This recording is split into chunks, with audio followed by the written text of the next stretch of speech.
Okay, let's go.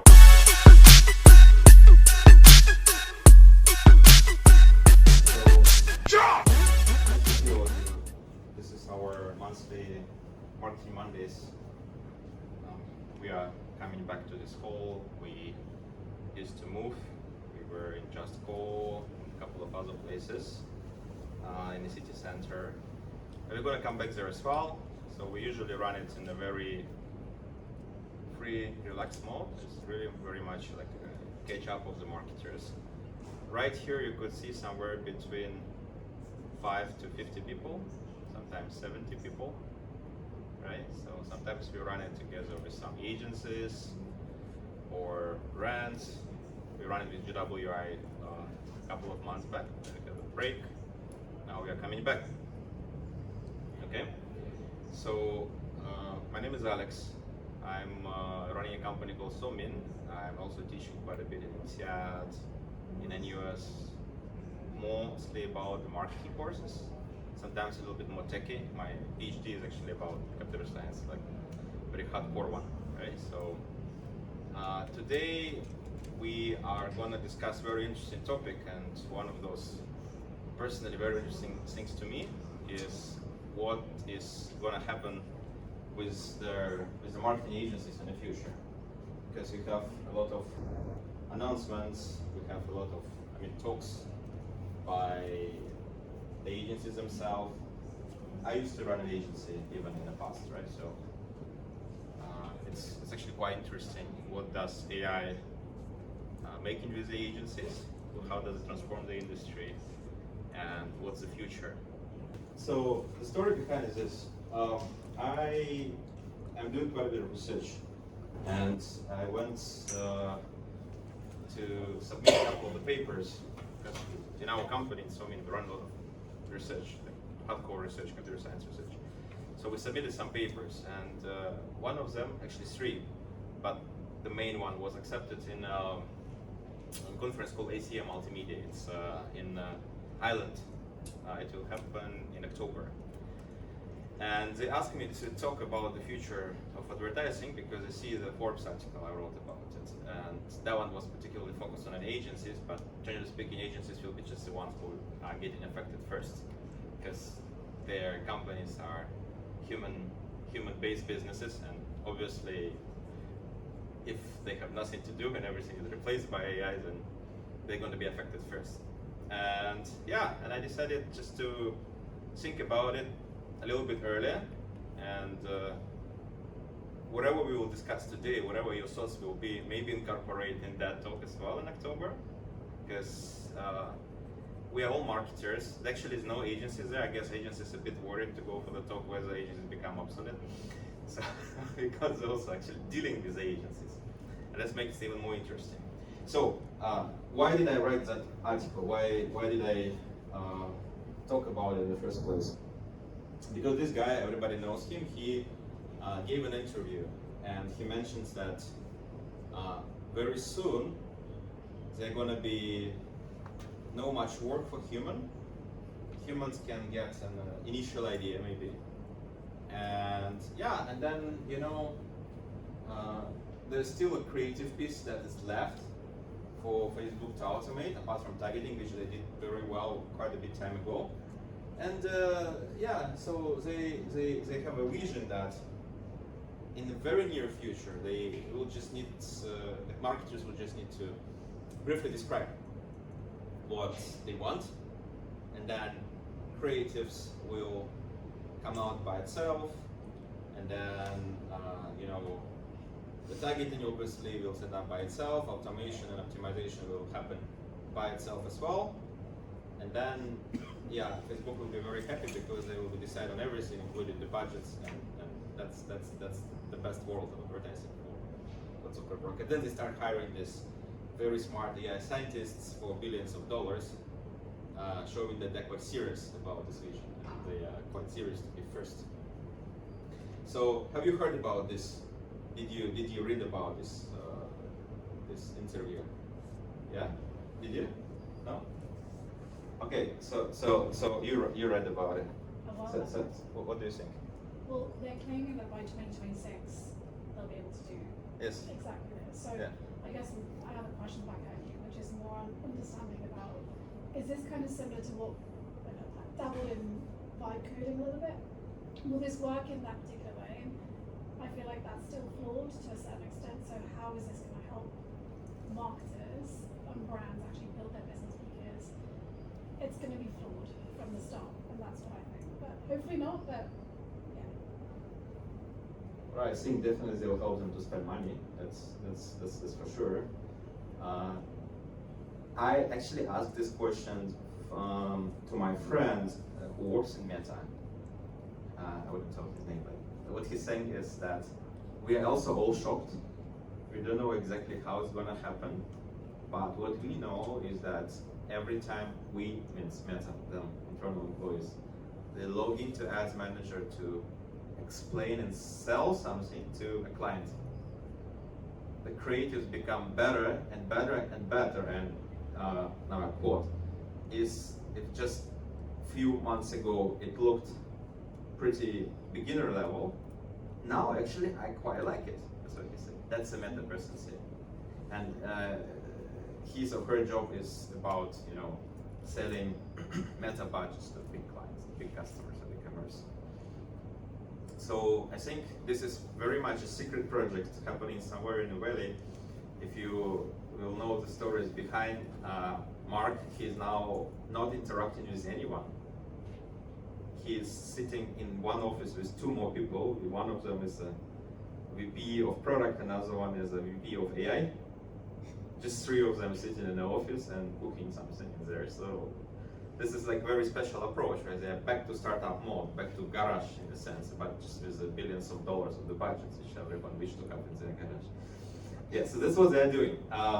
So I was quite skeptical, and honestly, when I'll travel to the conference, we will see, because DeepMind will be there, Meta will be there, they'll be showing the most recent things.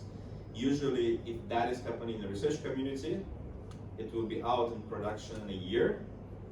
So whatever you will see in a conference is that what you're gonna see in about a year out there in the Meta Ads library beta testing mode or something like this. So I'll probably tell you here in one of the sessions once I come back. But I think the vision is that AI is black box. Advertisers simply provide the goals, the budgets, and yeah, so it's very simple, but it will completely remove transparency. Actually, how many of you have used this Advantage Plus, whatever, targeting, Advantage Plus, placements, Advantage Plus? No? Anyone actually set up Facebook? You did set up Facebook ads, right? Before. Yeah, so what was the advantage there? Did you take any advantage of it? Oh, no, it was just setting up a prototype. I didn't get the results. Okay. Yeah, but it's an optimized one. It's fully automated. Yeah, it's quite good, better than the manual tracking. It's good, right? Yeah. Yes, so Optimizing. this is kind of the risk, and that's what we are afraid of, that, well, as an agency would be afraid of, that in creative it also will become very good. In planning it will also become very good, so we might start have different conversations. Like, let's say we are working in Nielsen or Global Web Index, for example, and then we come to our client and say, hey, you know, we will really help you to set up targeting and plan the channels. And then the marketer will respond, actually Facebook does it for me, I just put one button. Okay, then we go to social listening. Sorry, which company you were working in? Oh, you were working in Twitter, right? So, but anyway, even in that industry, we want to help you to figure out the topics out there so you can create really trendy marketing content. I know Facebook already creates content for us, right? And that will be the conversation. Then the marketing agency, you started one, will come and say, we'll really help you to do 360. I know Facebook already do 360 for us. Yes. Then we all will lose our jobs, or what's gonna happen, right? So this is interesting. But there are multiple ways marketers are thinking about it, and also the tech companies thinking. So Mark is very, you know, replace robots. There are other ways of thinking about it, and I'm actually not a supporter of number one. There is another way is empowerment, right? So empowerment is what Google is talking about. So, and I will quite focus on this particular empowerment piece later because Google have published a paper about the product called Akai. It's a prototype that their research team in the UK have created and tested. And usually when they created and tested something in the UK, means they're going to get it globally maybe in 1-2 years. Because that's how the company sees it, because if it's not, then why would they publish papers and have so many people in the research department actually busy building it? Shortly, it's about marketers working together with the system and system really empowering marketers and assisting them to make decisions. So it doesn't generate content for you, but say it will generate a content that is really very close to what it's gonna be eventually, just like ideation process in a sense, like empowerment, like creative expression. If anybody work in a creative agency, you know what's creative expression. It's something you cannot copy and paste, but it's something that you can copy in your brain and just a few more, it will be a source and a fuel for understanding actually what is the right saying, how to use it, etc. And then the third one is this insight. Actually, second and third are quite close, but insight will be more on, I'm going to give you a data in a very simple fashion. Maybe I'm going to give it to you in a AI-powered fashion, like GWF of Spark, right? You just say GWI, what kind of interest the marketers have in Singapore, and then it tells you, oh yeah, then they are interested in, I don't know, literature, and they have more likely have dogs and cats, and they usually find brands on Google search, something like this, right? So then you kind of have to put the mental effort to think, what would that mean for me when I'm creating my next strategy, when I creating my next marketing content, whatever I do. If I'm a planner, then maybe doing communication planning. If I'm a media buyer, hands-on, Facebook optimization person, then I will just use that insight to, okay, maybe I'll allocate my budgets to Google first, right? So this kind of insights. The business I'm running, SOMIN, is also belong to this category in a sense. I'll show you in the very end how we do it in Singapore. Yeah, but generally speaking, it's giving you insights in a very digestible, easy manner, where AI helping you to explain those insights, ground your decision-making process, but you are the one making the decision. Definitely discouraging creating the content and become very interesting, right? Look, Facebook so big, say we're gonna automate everything, and Google say no, we're gonna co-create. And then research companies come and say, I know, we're going to give you insight, and the way you'll get it, you'll become really superhero. And then with that, it will be really easy for you to create content, and you can use whatever you want, ChatGPT or team in Philippines, or somebody sitting in New York doing copywriting. It doesn't matter, whatever resource you have, the insight is what matters. So, which club do you belong to? Any opinions? Like, what do you think is the future? Supposed to be interactive, yes? Especially if you're in the first row. Leslie, I believe that co-creation will exist for a foreseeable few years before we will see any shift away from it. So how exactly it will exist? What will be happening there? So an example would be discovery of the target ICP and the messaging will become a lot more tool-driven and automated. We will be able to dig in a little bit more about what's working for the audience, a little bit hopefully faster and cheaper. And the creative layer will come in place where co-creation, like a human ingenuity, we should try this campaign. An example that comes to my mind is, let's say, in our industry, we would see ads about here's a trading tool, or here's this, and then there'd be ads around a product or an expression of a person. But an alternate approach of co-creation could be that it could be a little bit more shocking image that is different from the pattern the machine has seen, and it may work. Like person playing sports or out with their family, which has nothing to do with the underlying truth of the product. And sometimes those things work. So how would you know that you should put that the person playing sports there? Where you'll get this idea from? I think this will be possibly an extension in this example, and I'm thinking out loud, could be from other product categories or similar but slightly different categories, what was tried and what worked. And maybe those data points would also get enriched along with your focus data points. But still there'll be a layer of like, let me dare to do this, as opposed to machines aggregating content. It's narrowing down from repetition or sort of saying this is roughly what's working to a little bit more alternate approach to maybe the human level saying let's be redundant. So it's about giving you some data that will inspire you to find an angle that previously was not tried or was not tried in your industry or something like this, right? Yeah. Right, so I agree with this. We could have a persona that we are focused on, but we always need to find a way how to angle our content. We sometimes apply some theories to it, like for example, fear of missing out. Everybody say FOMO, FOMO, FOMO, FOMO. Actually, there is a behavioral economics theory behind, written in the books maybe 40 years ago, or even long after, right? And if you will be doing a classic marketing course, you can read about this. You can read a book called Nudge, for example, where they'll talk about behavioral economics and psychology of the people, how people get nudged to do certain things, and you can use it for good or for evil. So now if you have an idea from a competitor or from even just an industry, you can actually angle to be applied to what you built, and then through that you can come up with something that looks very new, and then it could work.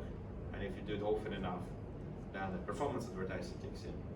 This is actually how Facebook worked so far, because ideas and the content is coming from you, and then you give a lot of ideas. Facebook is testing only DCO, and then eventually some of them are working, then you're just allocating more budgets to that. That was the ideology. So the question would be whether Facebook actually can come up with these ideas by itself. I think cannot. You seems to also think that, at least not at this moment. Therefore, I did skip the purely automated thing, because purely automated means we all, not going to do anything very soon. And I focus on the Akai as a Google's research.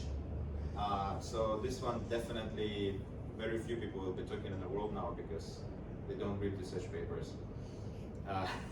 Nobody reads research papers apart from me, probably a few more people in the lab. And then I'll show you our product, which one is belonging to the subcategory. So, okay, Google DeepMind, okay. If you want to find this paper, you can actually just Google the name of it. I'll put the slides later in a group so you can just find it. Pretty interesting, and you're gonna sound and look very smart when you talk about this, because nobody kind of knows about it in the industry. But generally speaking, there are a few ideas there. So it's created by Google. Google is obviously making lots of money from advertising. That's the main place where they make ads. They make money from, and I think this is quite important. It's designed for novice users, for SBOs, it calls small business owners, or maybe a one-man marketing team or something like this. And the core idea is to solve this prompting gap or the generic AI problem. And whatever you will learn today in the next maybe 10-15 minutes is actually super useful for your prompting with ChatGPT or whatever you are using, right? So later I will ask you what you learned, you're gonna tell me, so we understand whether this is something that you can apply now. But generally speaking, yeah, there is a gap between small business owners, just like those sitting there, startups, or auntie selling chicken rice, or she used ChatGPT. How do I set up the price for roast versus the steam? And the AI, the ChatGPT, they tend to talk with ChatGPT like with a human, assuming that ChatGPT would really actually understand the whole this text that they write, but then it doesn't, and it starts generalizing and producing very similar content. That's the prompting gap, right? So the setup is small business owner provide the core branding assets and insights to guide the campaign. The first thing, right? You need to let this kind of system know what is your branding assets. I mean, whether it's orange color or I don't know, blue like DeepMind, right?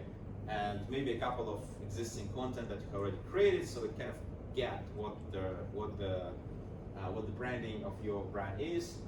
Then there is a super prompt that is getting synthesized by AI itself. It's AI write the prompt for AI. And so this is a very common thing. And what it does, it's combines a lot of these things that the user provides in the assets, the guidelines, and then become like a really huge prompt. And then this prompt get fit into LLM, large language models, and then eventually you get a very comprehensive ad brief. So you're not getting the ad, you're getting ad brief, and then this ad brief can be, you know, passed to human designer, can be passed to, you know, I don't know, to ChatGPT to create the ad for you if you don't have time and people or something like this. So raise your hand if you feel the brief is more important than the content. Okay, yeah, the majority. I'm also thinking this way. Actually, most of the not good content is coming out from a really poorly written brief, and that become a nightmare for the agency because I really don't know what you want. Can I revise it already 5 times or 10 times for you, right? And the second thing is you kind of need to be trained to write good briefs because your briefs are supposed to release the details and actually important for the marketer to execute and really understand what you want. But if you're SBO,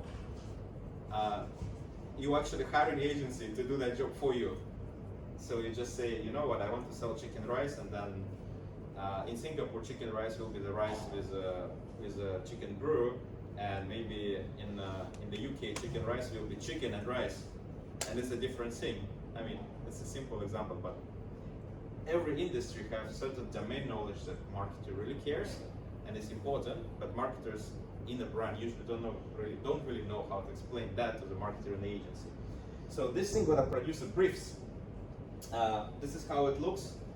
It's actually copy from the paper, right? So I promise we're not going to look at this slide for too long, but I just wanted to explain you roughly. So here we have the setup, the user data, right? So can you read the text actually? Can you see it, Yes. right? So here we have logos, images, colors, fonts, brand values.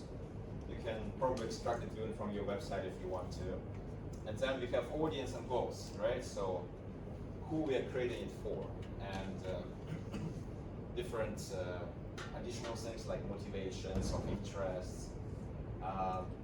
You're supposed to probably know it as a marketer. If you don't, you probably can make it like a drop-down list if you're building that software. And then inspiration board. So inspiration board is examples of that you have already created, and then a large language model is trying to mimic it. This is how they make it, right? You choose a color, choose the images, write my values. I write about my audience, very much like, you know, very much like persona definition if you ever work with any of your whatever business class. And then the last one would be the actual asset that you already have, the content library. And they even do some object recognition here, as you can see. So then it goes into super prompt. So you can see within the advertisement, I really need to use or take inspiration from following assets logo. And then first logo, second logo, third logo. What is quite interesting to me is that Google DeepMind in their prompt puts things like I really need to take. Sometimes you're going to be emotional in your prompts, otherwise it just wouldn't work for you. And this official paper from Google anyway. So you're doing that, and then you say, and my account preferences are, and then you put what's inside there, and then brand values are, and the fonts, and user goals, a list of goals, and blah, blah, blah, and blah, blah, blah. And here is an ad or image I like. And then you put a couple of other styles that you like, because if you put something that you like, LLM will try to produce something that looks like what you like. And then you get a brief, and then this visual is handcrafted from the prompt. So basically, you have a brief, you can put brief back to large language models to create some example of a visual, you can pass it to your agency, to whoever is in charge of producing the content. So, 2 points here. Point number 1, if you don't have a business, right, like, yeah, you can copy this, ask somebody, some developer to develop it for you for ChatGPT, and you can start a new startup in Singapore already. Because honestly, most of the systems nowadays work exactly this way. They are not really grounded by any data. The way they do it is just give me what you like and I will produce something a little bit more specific than just a prompt.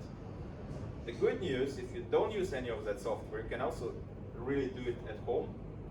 You can make a folder with the content that you like, make a document with your audience description, right?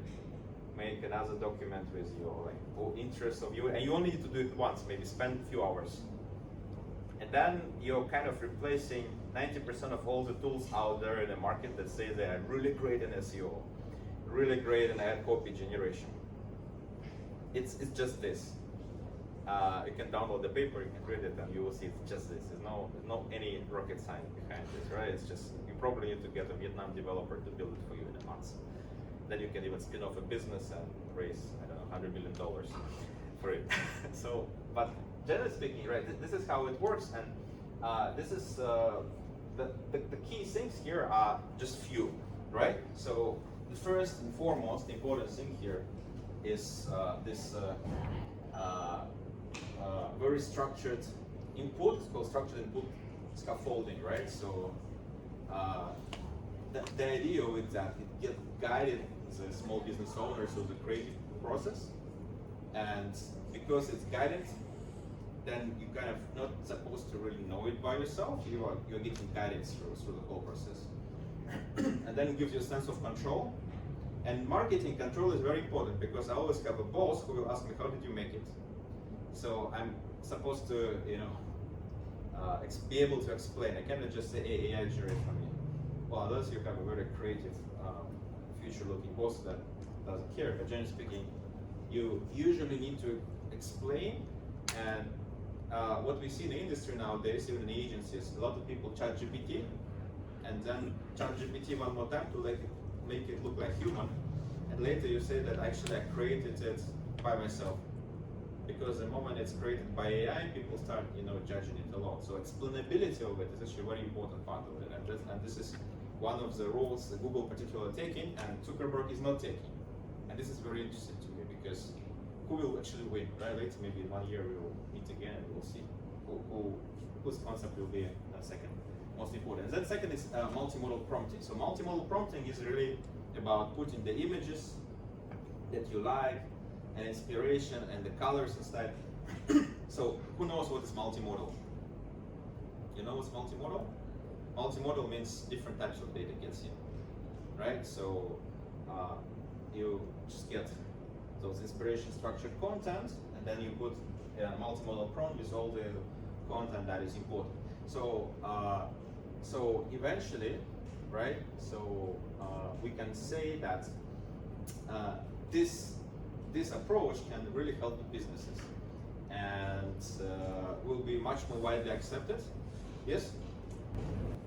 So I didn't mean to cut you off mid-sentence, but if you go back 2 slides, Yeah, 2 I slides. feel like there's something missing, and so I'm curious where brand safety comes into this. Is that inbuilt into Acai, or is that included? Is that an input you have to put into the brand values? Yeah, you have to put it in here, right? So that's not my system though, but yeah, you're putting the values here. Say that, just give you a text box and say what's my values.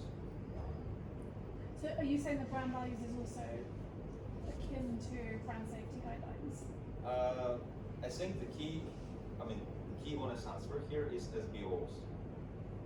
And when it's SBOs, small business owners, the key task is to make it work and add somehow perform something rather than the brand.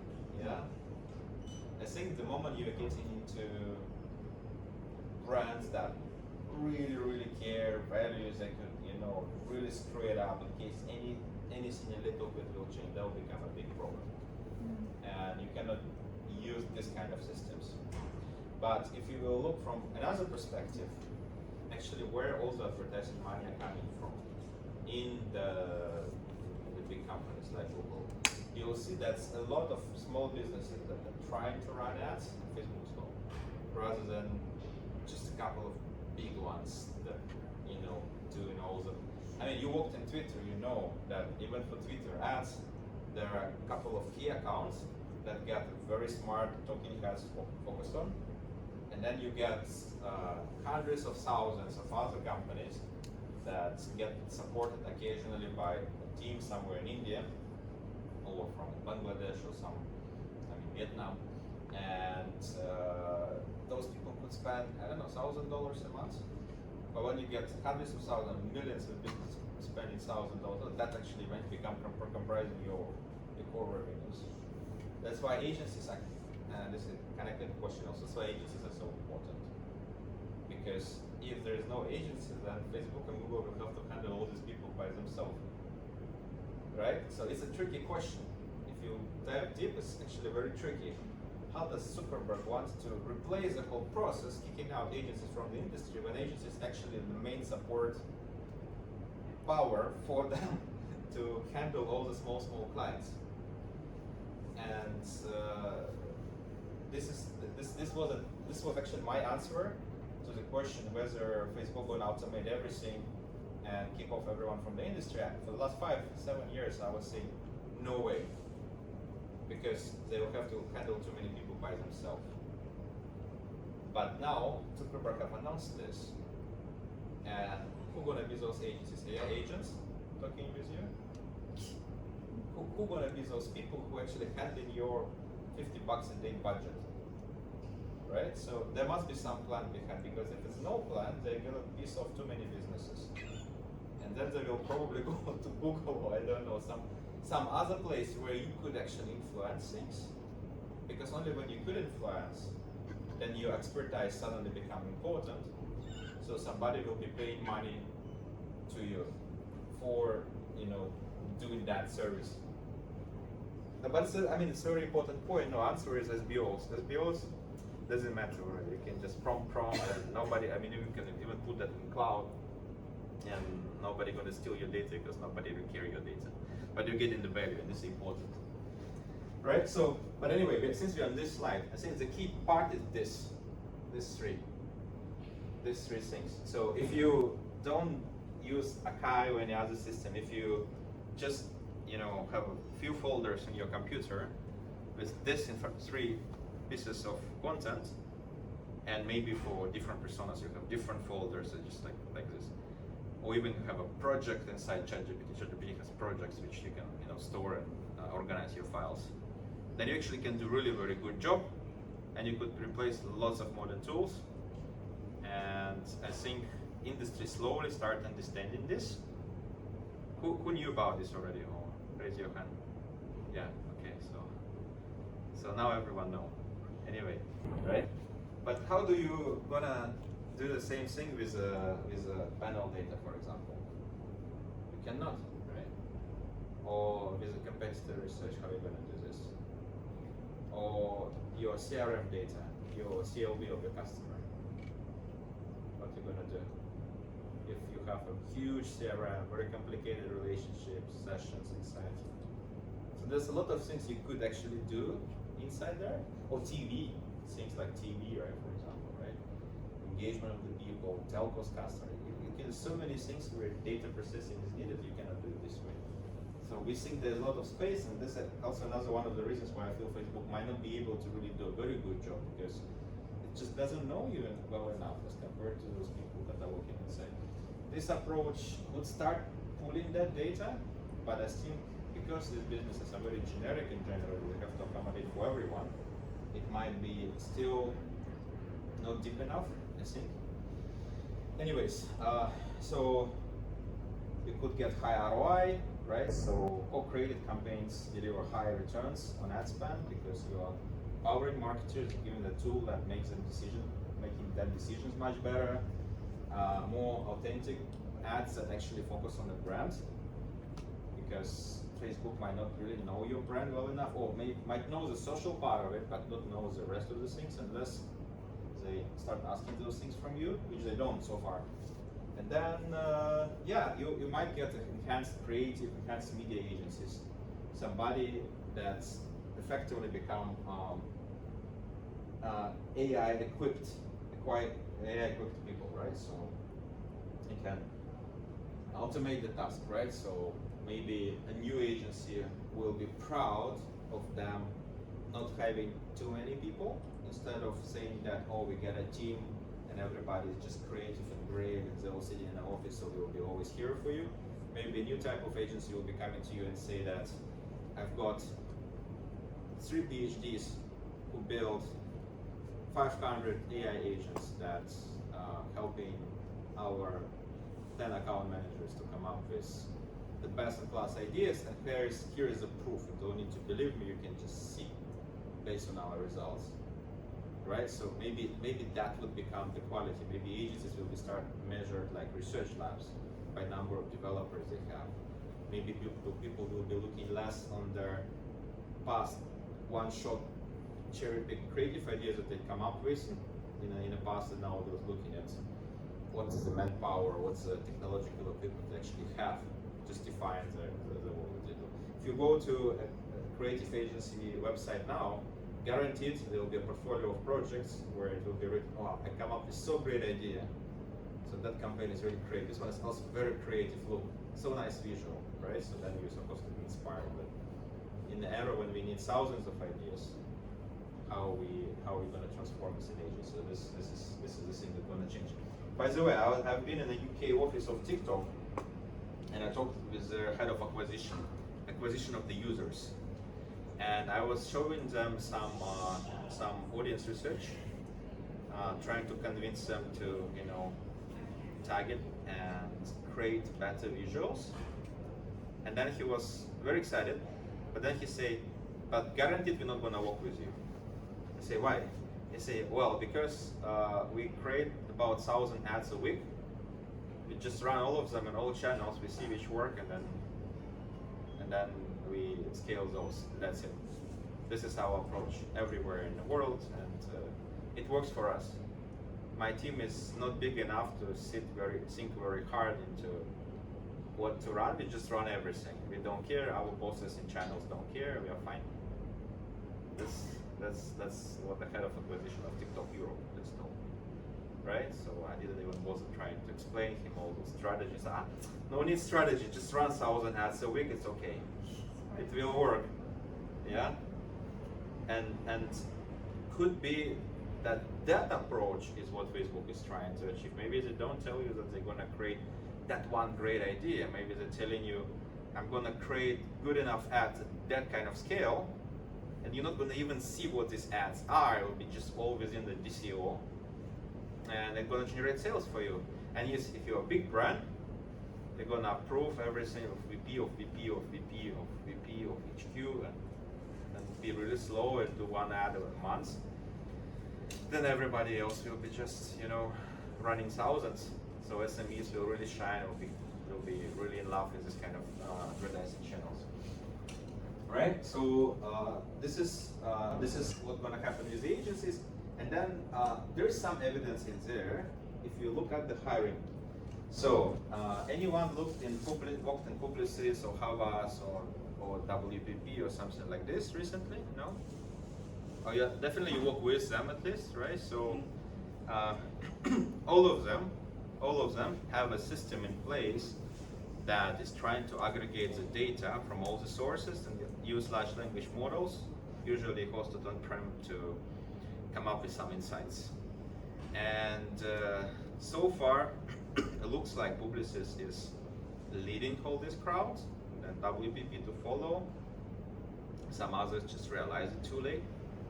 But there's really hunt for very smart scientists. And yeah, so WPP is hiring 150,000. Yeah, AI training sessions for all the employees, just to scale it up. And then we have some consulting firms, Accenture, we have Leo Bernard, which is Leo now, they all trying to quickly, you know, switch to being AI first because they already realized it. Luckily, they have quite a bit of cash to do that. What's happening with small agencies? They are, I mean, they always get affected first, right? Because when you don't have too much operation cash and then some turbulence in the market happen, the big ones can just absorb it and you're gonna die. So I think there's a strong need of tools that will help small agencies to co-create with AI, and these tools have to be very accessible. So these small agencies could actually be very powerful, efficient consulting firms that will guide the SBOs in their journey to produce a better content. I think this is where the industry moves, and the big ones are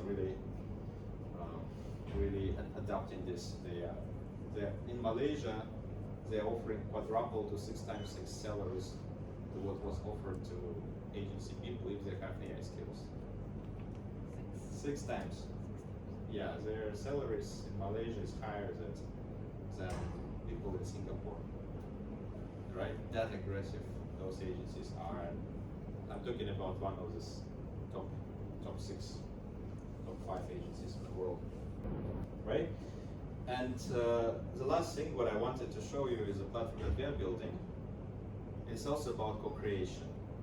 And I just wanted to show you how that thing works if you put it in the perspective of competitor and audience analysis, and how you can come up with the content that content ideas and content briefs that could help you potentially to execute much better campaigns much faster, or pitch much faster. And this is software developed by us, so let me just quickly walk you through, show you how we do it. By the way, how did I know about this Akai paper by Google? They actually cited us. We did some research, and then I see, oh, there's one more citation. I look at it, DeepMind.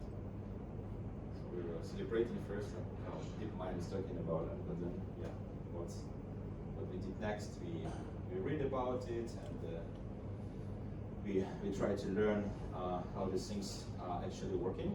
So give me a second. So yeah, and then I meet the DeepMind team as well in a conference. We were discussing about this. We actually meet the team that was in charge of this Akai project that I was showing you, and looks like there's multiple teams across the world that are busy with the different ways of how can they approach the market of advertising, but also at the same time just to make sure that they are not losing out on the agencies that are so important for the support of this process. Okay, so I choose a very fun industry this time. I think it's quite relevant to you. It is. Yeah, so you're lucky. Yeah, but anyway, you guys definitely have seen all these people on your YouTube, Facebook, and every single, every single place where you could. They spend lots of money, right? So one is called Kryptonite Academy. Another one is this next level. It's a Shanxia. I mean, there's a lot of influencers that are boosted in the ads, and they are mainly focused on things like investment or something like this, right? So, okay, I don't have the sound here, but anyway, right? So they're very much focused on the 7 different types of investment-related stuff. They actually create content by AI, as you can see as well. I don't think they really care the branding guideline or everything. Some of them are even individuals, but these individuals are spending easily 400, 500K a month just in Singapore. Imagine what that means in terms of frequency if the whole market is 7 million. And out of the 7 million, only just few are using, Facebook, Google, and the places where they run ads. So what we do first, we actually collect all this content from all these academies and investment trading, kind of inspirational speaking clients, right? So Next Level Academy, in June, Crypto Night, Masterclass, Piranha, Profits. Are you familiar with them? Do you see them? Guys, raise your hand if you. If somebody doesn't raise hand, that means you don't use YouTube. You know, it's so this is like I've seen these ads every half of the video. I see these ads. So what we do, first thing, right? We actually try to analyze. We not just try. We actually analyze the content itself, right? So, for example, this video went really viral for this Crypto Night, right? So it's like a very viral content about them playing hockey together, and then they're playing hockey, and they're discussing about investments, and they're comparing this investment with missing the freight, missing the goal. See, he's shooting, and he missed, and shooting and again. See, you actually quite like it, right? Because it's very natural, right? So yeah, and this guy is the CEO. So now he's speaking about crypto investment, I guess. So disclaimer. I don't invest in crypto. I'm not trying to promote anything like this. We're looking at ads purely, okay? Yeah, this is what they sell, and you can use large language models to actually understand what's inside the content. I mean, you could understand it about one video by watching it, but we've got 871 ads run just in one last month. So it's a bit challenging to really understand it too deep. But because you have multimodal large language models, and you can actually fit this content inside. Like the very first step, what you really want to do, you want to actually understand what's the topic, what they're talking about. And the communication seems okay. They're talking about cryptocurrency education opportunity. You can see that this content is very tactical. Tactical means trying to sell you something, okay? It's B2C, it's from brand Crypto Night Academy. There's some pain point, or we call it tension, address, like missed opportunities in the cryptocurrency markets. There's fear of missing out and desire of financial security driving youth to seek knowledge and take action, right? So it's how this ad is relevant to the audience, how this ad could be actually relevant, so it's struck straight into your heart and you decide to start investing in crypto or something like this, right? So this is the key message. And what this ad is created for. So career changers, some investors, some motivation seekers, self-improvers, and even students, which is obviously not the university ones, but the one learning how to invest. And for general young adult audience, why young adults? Because it's a video where it's like very much TikTok-y, right? So they are understanding this. And the product is free to our intercession, and there's so many things you could actually automatically detect from there.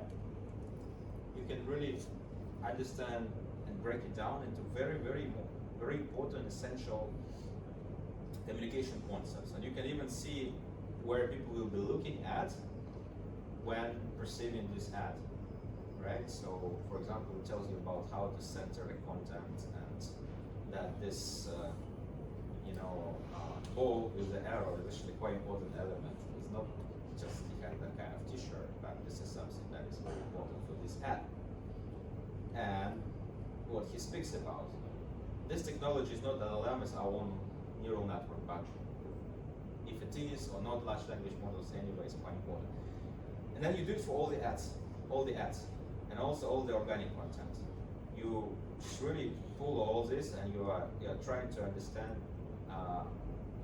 what exactly is the point, what is the pain point they're taking, what's the kind of persona they address. And when you do so, you can now try to, and this is like the first informed decision step, you understand your data. You now can start dive deep. So for example, maybe you want to focus on investors particularly. Maybe you don't want to focus on all the content, but you really want to focus on investors. So you could go inside there, you can just say, okay, I'm interested in investor-related content. And out of 800, we only got 221 content that was particularly devoted to investors there. So maybe if you are a marketer and you're planning a campaign for investors, you can just filter this out in this way. So then you can start splitting this content and all those things that actually come helping you to create this breakthrough, right? So for example, personas. We always need to have a persona to target our ads, to target our campaign. So we can detect some personas. We're basically going to split this content in many pieces to understand right now, in this current moment, if you are in the industry of selling something for investors, where exactly you are located and what exactly are the people everyone is targeting. So from here you can see that Next Level is fighting against piranha profits. Next Level is doing I think 6 times more as compared to piranha, and they are very much focused on this financially empowered entrepreneur. However, the rest of the niche are very much occupied by kryptonite. And actually, even though the Next Level doing a little bit of ads here and a bit of ads here, trying to get some other personas, most likely that would be just a waste of effort because you'll be nowhere close in the market compared to their competitors to really, address this audience. Because Kryptonite runs 73 ads and you're running 1. What's the purpose, right? This is the type of strategic planning that you really want to apply, because if you are just making what your competitors are always doing, then you end up just scratching the surface like here. But when you are really focused on something like here, you actually can dominate a particular niche. So every time there is a financially empowered entrepreneur, like here, for example, you can really understand your audience well and you can really dominate the space. So you can see all this content is about these financially empowered entrepreneurs, and you can see who these people are. So it's savvy individuals who is deeply interested in finance, education, community, investing, personal growth, etc. So you know that the formula for effective content could be persona plus what? Apart from persona, what else do you need? The tone. An angle. Sorry? An angle. Yeah, absolutely. That's what you were talking about. That's exactly the process. I didn't ask you without the reason. Actually, you do need an angle. When you have a persona, you still need to find a way, or maybe some pain point that this persona is facing to create the content. You are the marketer, right? But you're looking for a job, right? See, if you're just a marketer, I'm gonna sell you this software. But if you're looking for a job, maybe you need a very, very different type of ad. So angle matters a lot, and it's directly connected also to the place where we are, and even to some micro moments of time. Like I'm hungry now, that's why I'm more likely to buy a meal or finish this session fast. I need that bread behind, something like this. Right? So we want to detect the angles as well. So here's the tensions, and yeah, tension is pain points. It's one way to angle. Another one could be relevances. Something relevant to you, maybe not something you feel pain about, but something very relevant to me at this particular point of time. You just got a baby and you don't really feel pain that you don't have diapers, but you really need to choose the right diaper brand for yourself, something like this, right? And that would be a moment, a life moment of having a baby. These things are all interconnected, and they're really very easy formula. Persona plus pain point equal to story, which gives you an insight, or persona plus relevance equal to story that gives you insight. And then you can use that insight in your brief so that your production team can actually create a content that is well grounded, right? And how we ground it, I'll just give you in a minute. But at the moment, what we want to do, we also want to look for different pain points out there. What are the different things the marketers are facing? So we already found that we have this financially empowered entrepreneur that we want to focus on, but what are the pain points? Okay, so we are looking at here and we see that there are two things where Next Level Academy, we just take them as an example, are trying to focus when it comes to the pain point that they address. The first one is empowering financial literacy in a wealth building. Another one is empowering retail traders in financial markets, right? So one is a bit more professional, another one is really about learning, education angle versus information, knowledge kind of angle. And you can see that in both these cases, they are doing pretty good job. But in this retail traders and financial markets, they are much, much smaller as compared to Piranha. Sorry, they're a little bit smaller compared to Piranha, but here they're much, much smaller as compared to Kryptonite. So say you as a marketer only have, I don't know, $50,000 to spend. Where should you go, number 2 or number 3? Raise your hand if it's number 1. Number 2. Number 3. Number 4. Did you hear my question? We didn't fully catch the question. Which pain point you should focus on if you don't have too much advertising budget based on this plot? You are the orange one. Oh, we are the next level. Yeah, let's say. Where would you focus? 3? Okay. Any other ideas? Yeah, 3. Why 3? Less competition. Less competition. That's right. If you have a lot of budget, you could also double down on 2, but you're gonna have really a lot of money. So this approach, hey, my competitor is doing this, why I'm doing, it doesn't work even just because of this, because you never know how much your competitor is spending. So it's quite important for you to understand where you stand, what's your share of voice, and usually you can go for number 3, for example. I also think in, I don't know how much money they have, but given this picture, move this orange bar all the way down to number 3, so that I will be really, really dominant when it comes to talking to empowering retail traders in financial markets. So this is the pain point, and do you remember this guy actually? Yeah, his budget is definitely the biggest I think out there. Biggest budget. I think so, yeah. Everybody, if you remember someone, that means there's a lot of marketing money behind it, even in Singapore. So this is so it's our financial markets, retail traders, right? And then the persona we wanted to focus was this one, number 1, financially empowered entrepreneur, right? So it's, here, and you can really go discover lots of personas. Okay, now, how do you know that persona is actually exists on the market? Maybe next level and someone else is just trying it, but it actually doesn't exist. Okay, raise your hand if you think that you need to ask ChatGPT. Okay, raise your hand if you need to ask your boss. Okay, raise your hand if you think that is what you're gonna learn from your CRM. Don't be afraid. Yeah, that's one of the correct answers. The problem is that sometimes you don't have a CRM. Sometimes it's a mess. Sometimes you enter a new market. So if you enter a new market, what are you gonna do? Ask ChatGPT. No, you're gonna actually do some market research. Yeah. Actually, not so many. There's many companies doing so. Market Right? research. Yeah. It's a lot of market research companies. You could spend a lot of money on them though.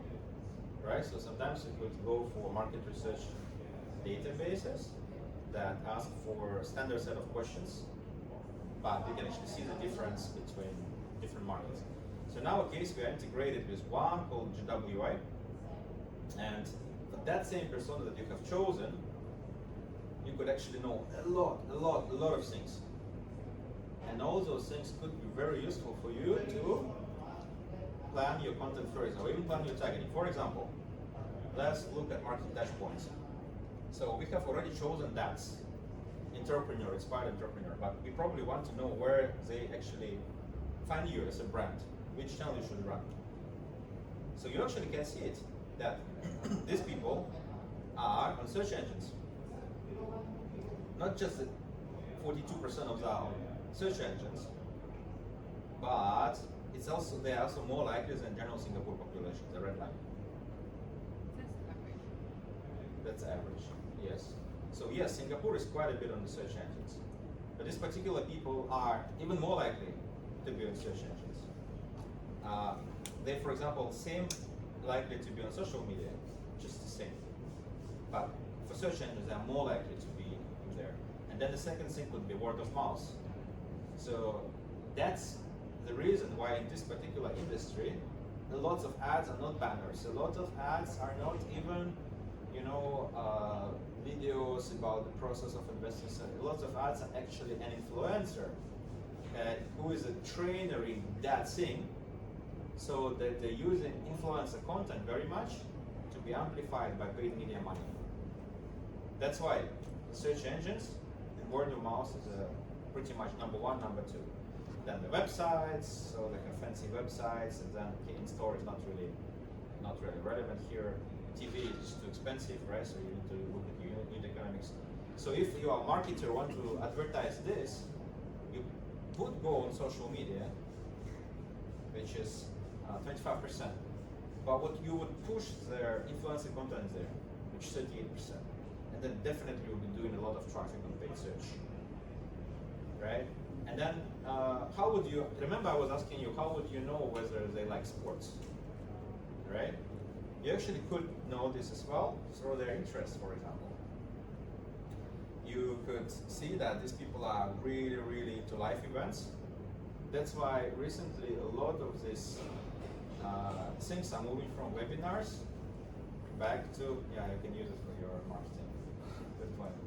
But I'm showing a video you can watch it later and pass to YouTube guys if you want to, right? So they will be going to live events, museums, they like histories, they like books.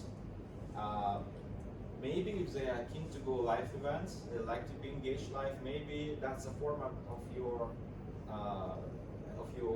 event that you run, so you should provide to them. And you will see that actually more and more of those crypto investments, they being always on the web, always on demand, they start slowly moving back into arranging the offices, right? So that COVID tail is kind of finishing, and they're trying to make live engagements again. Is it what you experienced as well, or not? We haven't done a lot of B2C sort of approach, No. but one of the feedback we've been getting is that do more exclusive sort of FOMO style, Yeah. invite-only events, and set up an ambassador program. Like have Ambassador 50 program, people. okay. Yeah, so very much, yeah, so live confirmation. So these databases could be extremely reliable. But of course, the prerequisite to this is that you are really willing to make ads right, because from another perspective, there will always be Zuckerberg saying, hey, no need. I'll just make for you. Just give us a couple more billion to hire people and a couple more months to finish the project, right? So now you know what to target, you know which channel to go, you know which personas you want to address. Actually, this is already enough for you to do a proper brief, but you could use large language models to streamline this process further. So we created this insights where you could actually create your character. Character is a little bit like your persona, but it has personality and name. So I'm choosing this financially empowered entrepreneur persona that we have discovered, right? Just now we discovered it. And I create a character. So I'm using large language model to look into the data from which this persona came from, which is particular ads, to come up with things like background, like personality, like interests, like aspirations, like needs. So remember, in Akai, you were asked to input all these things, right? What we do, we say, can input, you can do it by yourself, but what you could also do is actually see all the ads, figure that out, almost reverse engineer it to brief from the ads what everyone is running, not necessarily just your competitors, but you could go to, you are right, another industry, you could go in another country. Recently I had this project with Mars UK. They want to advertise chewing gum, and they want to handle chewing gum as a tool of a stress relief. But no one else doing this. So how are you going to handle it? Well, you're going to go to OC massage chairs, spa therapy, CBD drinks and oils in the US. You will actually take angles from there and apply it to the young adult persona of the chewing gum. You put them together, you're gonna get very nice, appealing stories. Because young adults, they also need to relax. And how does it do it? Alcohol cannot buy, cigarette cannot buy, nothing can do. Okay, you're gonna chew a chewing gum, right? This actually could be a very good, interesting segment if you angle it right, and Mars is doing a good job. But then how do you do it for all the markets across the whole world? Well, exactly. Find your persona, but their angle, and marry it with the audience data so that you know exactly on that market what those people are interested in, where they find it price, what's their interests. And you're gonna get the whole hyper-local content. You're gonna get it, if not in minutes, maybe in an hour for every market. So now 3-team CMO is actually enough for HQ. And this is co-creation, co-empowerment, given that that CMO really wants to do it, because you can always go to Mark or ChatGPT things. So I got this persona, or rather character here, Avery, and now you need to choose a conflict. And remember that there was the conflict that we were just looking for, retail traders in financial market. That was high clickability predicted conflict, but next level was doing just a little bit less than kryptonite. So we probably want to come up with a few angles what our persona can do with this conflict. So how do you come up with angles? Raise your hand if you need to go read a lot of marketing books. How about ChatGPT? You like it? You should raise your hand. You don't want to raise it anymore. Okay, anyway, we actually put all these books inside. We ground the model to know all the marketing theories. So for example, from sociology perspective, we have a trial and error learning leading financial loss, which is constructivist learning theory and explanation. Or conflict theory, perceived exploitation by market makers, right? Retail traders often feel that market makers manipulate prices, so that if anybody trading stocks, that's really one of your attentions. You always feel that there's somebody else doing algorithmic trading, and you know they're gonna just screw you, even you're so nice and know the trends very well. Or fear of market volatility, right? Especially in crypto, right? So social comparison, right? Peer pressure. Retail traders often compare their performance to others. They need to feel this of inadequacy, fear of missing out. This is all the angles. You can actually just angle that particular pain point that you have chosen. You can angle it through many, and you can choose different theories as well. So which one is your favorite? Which one you like more? Fear of volatility, exploitation, social comparison, lack of access to quality education resources. You can generate what you like. Which one you like? If I may suggest to try the ones above. Which one? Fear of market volatility, Okay. perceived exploitation by market makers. Well, we do one by one. Okay. Which one is your favorite? Fear of market volatility. Fear of market volatility. Okay. That's actually pretty standard. I think this is what you would be talking about in your ad, right? Everyone say crypto is so volatile, but actually it's not. But actually, if you know it well, you could, you know. It's one of many things we've noticed in the themes on like subreddits people Yeah. often talk about. And the second thing is about like market playing them, so which is basically market manipulation. Disclaimer, these conversations has not been planned. Yes. Not at all. But it just happened that you are in this industry, right? So, okay. So we have this the story of illusion of stability, and it's a pretty long story, you know. You can really feel it. But I think in marketing, what we care is the insight. And some of the insights have like some don't. Some we could use, some are really very surface level. But there, the fuel for you to come up with a very, very nice angling that are relevant to your audience and that are grounded by the audience research. So for example, the insight here would be fear is merely a reflection of misunderstanding. Grasp it, and you hold the key to a fortune. We're going to use it in your ad tonight. It's actually very nice. Yeah, so, okay. Yeah. No, but you see, I can generate, I don't know, 50. I can pass it to my creative team, they will pick up 5, or my boss will pick up 5. And then I can use that to create ads. You don't need to have that superhero very creative people in your team anymore, and this could be democratized. This is how we see it. We want to pass it to interns so that they can come up with ideas. I have experience when I'm passing this to a lawyer who came up with a marketing strategy for a client within 3 hours. A lawyer. Well, Marketing strategy for the client, and the client really liked it. So I just teach the lawyer how to follow the steps, and lawyers are quite logical, right? So no problem, they can do it. So the final thing I'm going to do is I'm taking this insight that we just generated,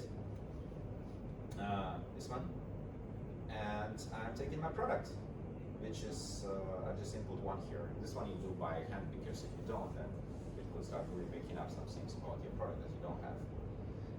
And you need to choose some feature. So it's a next level global academic growth program. So it would focus on the feature of life coaching, or access to global community, or guided lessons, or mentorship, high level business and spiritual leaders. Which one? Which feature are we gonna focus on? 1, 2, 3, 4. 2? Okay, 2. Yeah, so see, we have a pain point that we detected from the data. We're using social angle of fear of volatility. We base it on the insight. And we also had the financial entrepreneur persona. And when it comes to product, we are focusing on accessing the global community of entrepreneurs. So we start getting proposition.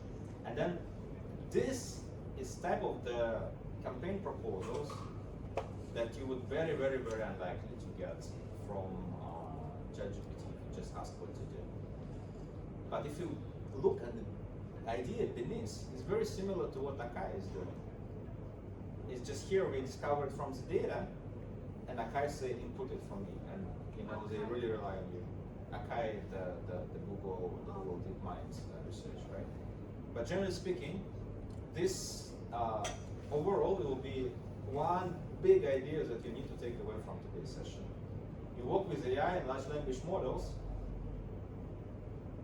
pre-process it for them, split it into buckets, explain what you're pushing as a content. Don't just dump a lot of documents inside and pray that it will work, because it wouldn't.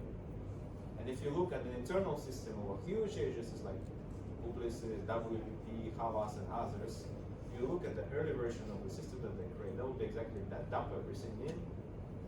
So it's overestimation, over-expectation of what large language models can do nowadays.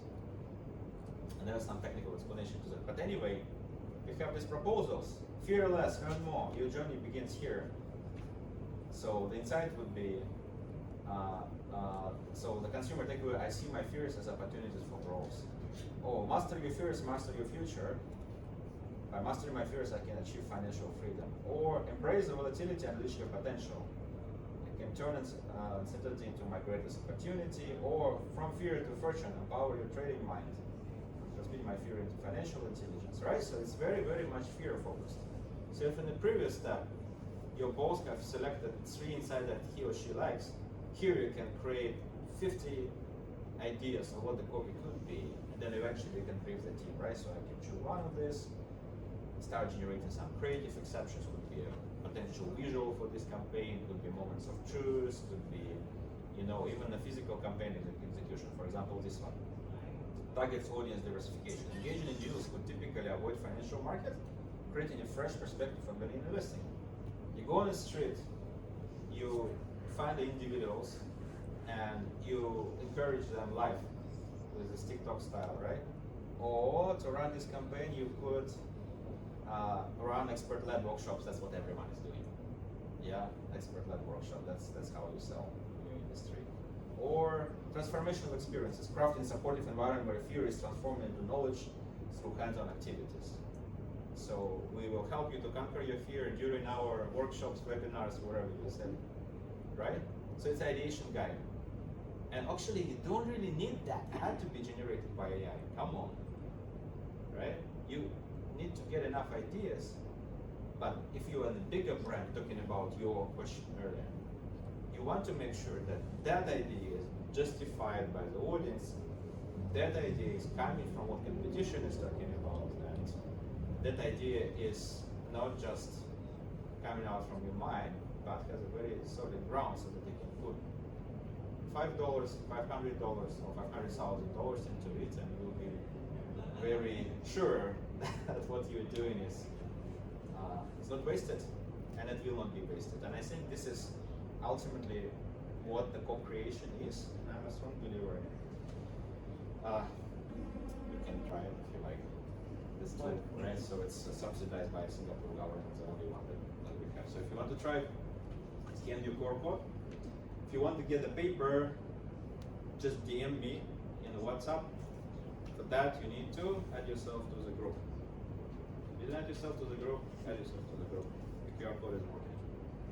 And if you want coffee, coffee is outside there, right? The coffee machine and water. And we collect some cash. This time $25. Yeah. Next time you should donate more. But anyway, we get some buns behind from this soybean. What's the restaurant now? Jollibee? Yeah, and also some bread behind, right? So if you don't mind to eat bread in the evening, you can do that. So they're pretty tasty. Okay. Thank you very much. Very nice. Okay, so, Couple of questions, if that's okay. Oh yeah, of course. So initially, the data that was speak loaded. on the mic, otherwise might not. Thank you. The data that was loaded on the platform from the start date to the end date, is that automatically pulled by the platform? Like, can we put any competitor we have in mind on their website? And Put maybe Donald Trump if you want. correct. Anything, any social media handle from anywhere in the world. What about just the name of the company, like in trading view, what ads they ran, and from this period to this period? And would this be able to pull ads across all channels like Twitter, TikTok, Facebook? Quite many channels. We don't have a chat where you say pull me this data from this company, but you have a setting where you choose the company. You can do that. Yeah, you can do that. This is because we think that for this whole pipeline, it's just very important to have the right data. You put wrong competitor or wrong brand, you're gonna base all the rest of the chain of thought on something that is wrong, right? So we are not just letting you input. You'll be asked to put the names. If you can't use QR code, you'll be asked to put the names of the competitors. Then you will actually find the right link to your input. Or if you want to input by yourself, there will be a team behind making sure that you put the right ones, right? Till we really automate it to the level, but we can kind of trust what large language model will produce. Thank you. And the second question is around like generating of content, image and video. Is this able to take this data and directly, instead of the more non-person version of images, more animations, can it generate actual visual expressions or like detailed prompts to use VO3 for say video, or That's a good idea. it's at Yeah, the so- moment it's Yeah, so we actually don't encourage people to copy and paste. We intentionally bringing it to the level of expression, as you rightly say. Mhm. And we think that if you use AI to create content, you can actually do it rather easily. So we will have video expression generator, definitely, which will probably give you a storyboard of what the video could be. You can get inspired, and you can get many of those. But we don't plan to generate the content itself, and this is where we go directly against what, say, Facebook is planning to build. But quite aligned with what Google is building, looks like. So at the moment that's not there. We have expressions, we have expression generator, but we don't have a generation of the actual content. I see. And Right. if we were to copy that and maybe make some edits and add tonality and stuff, we could then go Yeah, directly and- so that's how many our users are using it. They take our expressions, let's say generate 5. Got it. Then they put it into visual models, large language models, and then they generate whatever they want. Or if they're in a brand, with all the brand guidelines, they'll pass it to production team, and then they will make sure to apply all the guidelines and stuff to actually produce the content. Oh, yeah, pretty much, and localize it later. Briefs, in our opinion, is much more important, because brief is something that has an idea that actually make your ads very different. But there are many schools of thought. And honestly, when I was running a performance agency in the past, I was very much like TikTok thinking, just create a lot and see what works. And it does work for certain industries. Let's say you're in a gaming app, you're just a numbers game, and sometimes, e-commerce, right? E-commerce is a little bit more like this. That's why we have catalog ads. That's why in e-commerce, your content is already assembled on the fly long ago.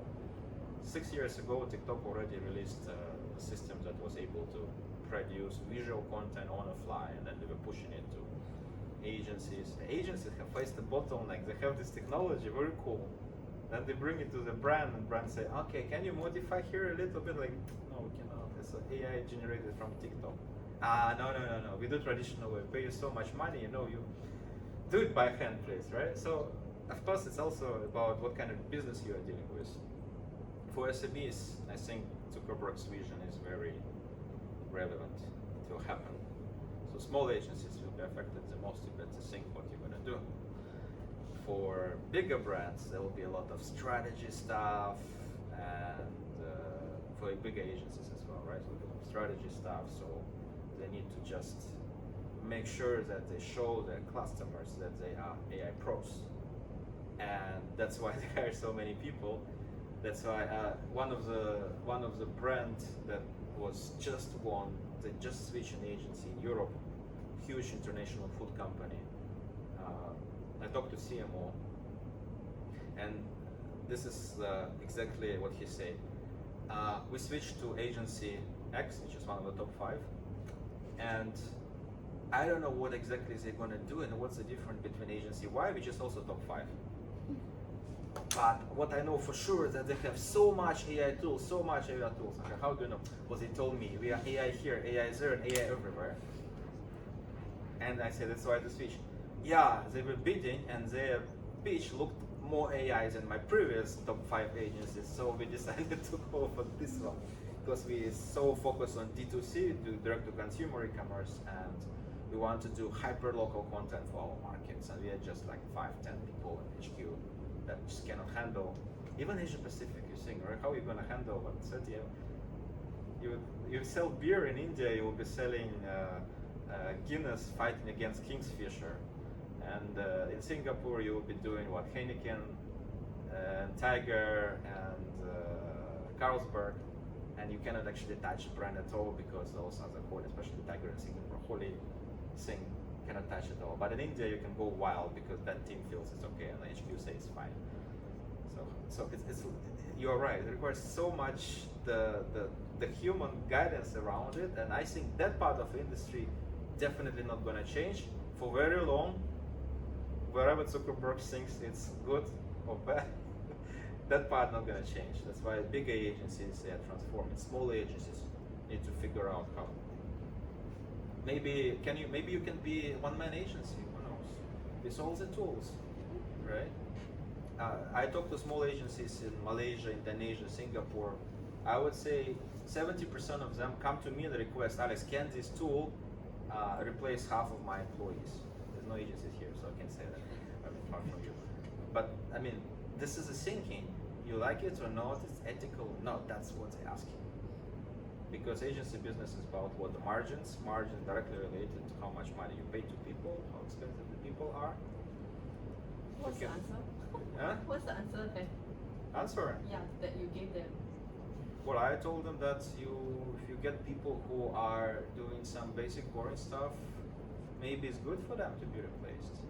Because if you are doing boring stuff at 30, you are fine. But if you're doing boring stuff at 40, you're gonna urgently do something. Because it's not about whether it will happen or not. It definitely will happen, already happened actually. And you either do it or you're out. If you are a professional chimney cleaner, the best in the world, are you going to, find a job? Maybe in a museum somewhere, or maybe you will be one person in the whole city. Anyone else? I mean, I'm sorry. Same, maybe copywriters, maybe generation of the ideas.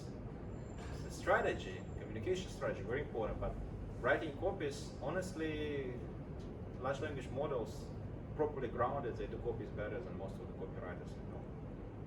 So some people already kind of don't say I'm a copywriter, because if you say it there, then maybe it's already diminish your value. My personal opinion, I don't know, my experience.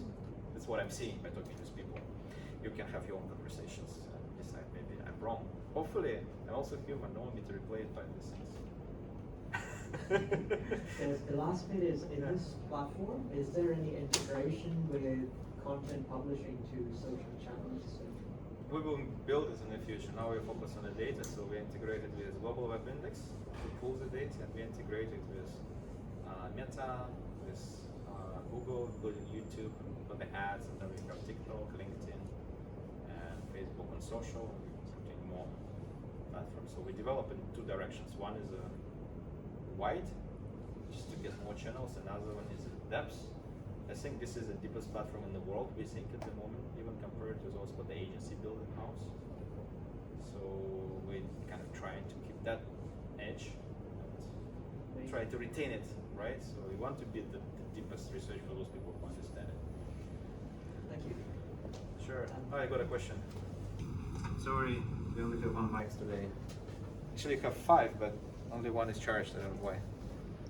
So I'm curious, just now when you were using the app, there were a lot of subjective choices that you made. So I just wonder, how do you deal with the overwhelm of choices, the number of campaigns that you can create, number of stories you can create? Okay, so we deliberately let humans make decisions, right? I think this is how we keep humans in the loop, how we can stimulate their creativity. That's one answer. But another answer would be, remember how we were choosing a persona? We choose that persona that is your persona and that you are doing good enough.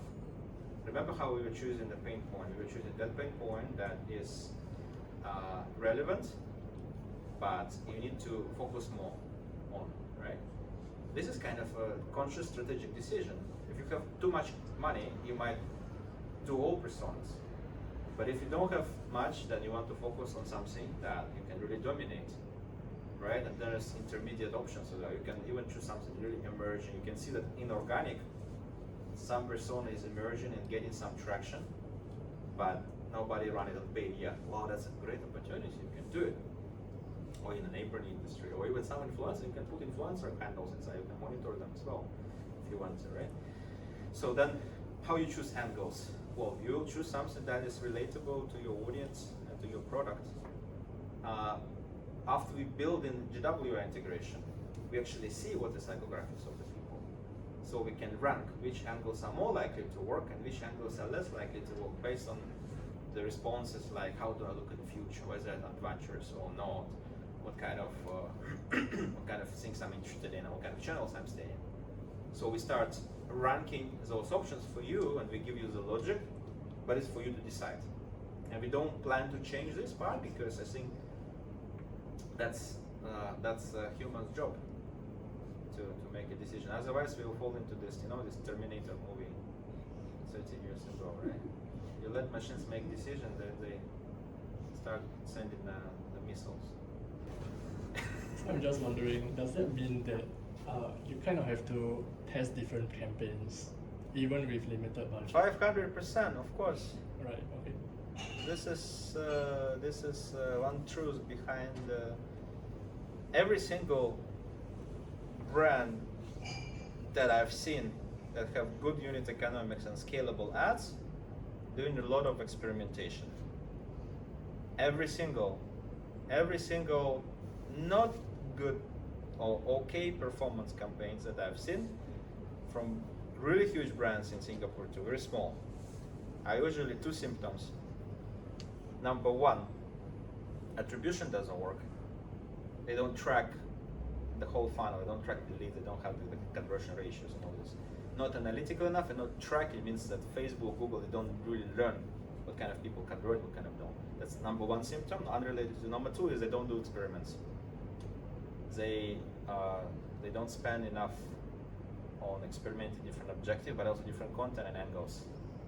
Question is, how do you come up with an angles? And there's a huge gap here.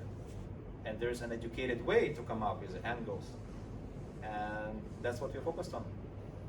we are helping you to come up with ideas, ideation platform. Yeah? I would disagree slightly. Okay.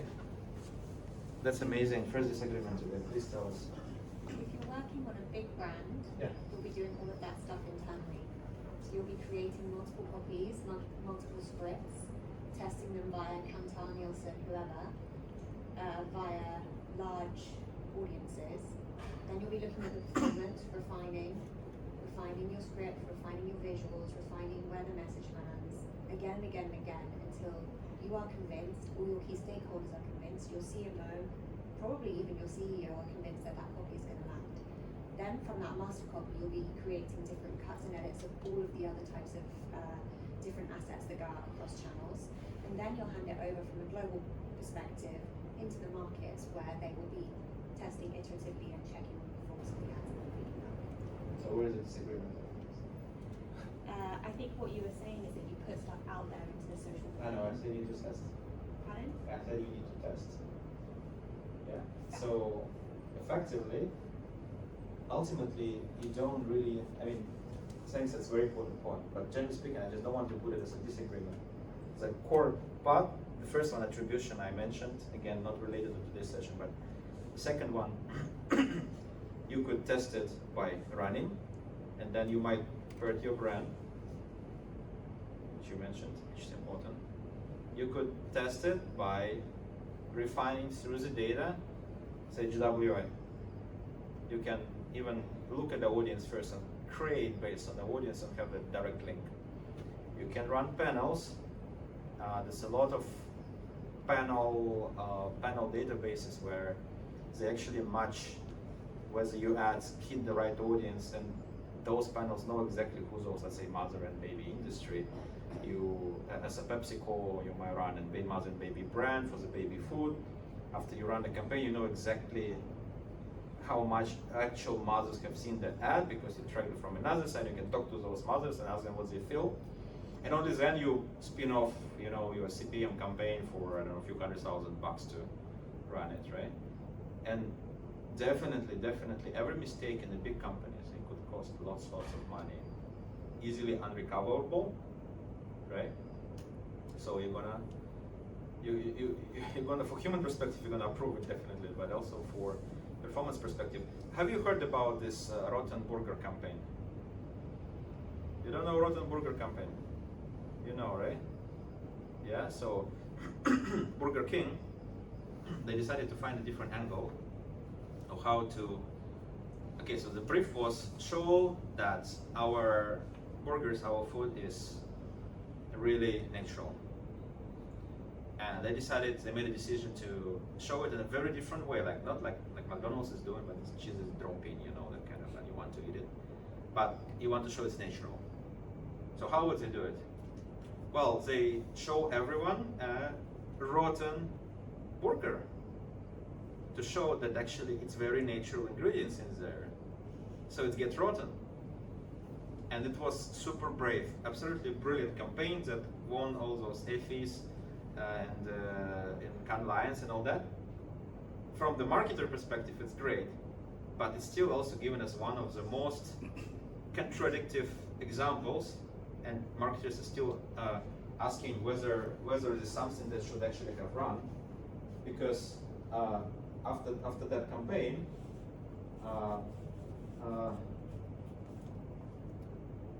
they start getting associated with the rotten burgers, right?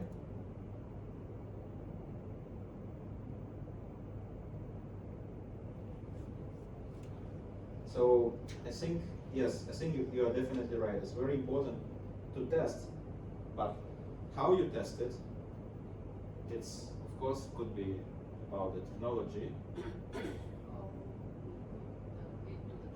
Yes, it could be about technology. It could be about real test. Day one Or it could be, more. yeah, it could be actually about the brave decision like this one. And this brave decision is marketing-wise amazing. Business-wise, I'm not sure. Yeah? But it's really brave. And really cool, you know, I so appreciate it. Yeah? But mentally, you start having this burger in your brain, maybe not gonna go Burger King now. Sorry.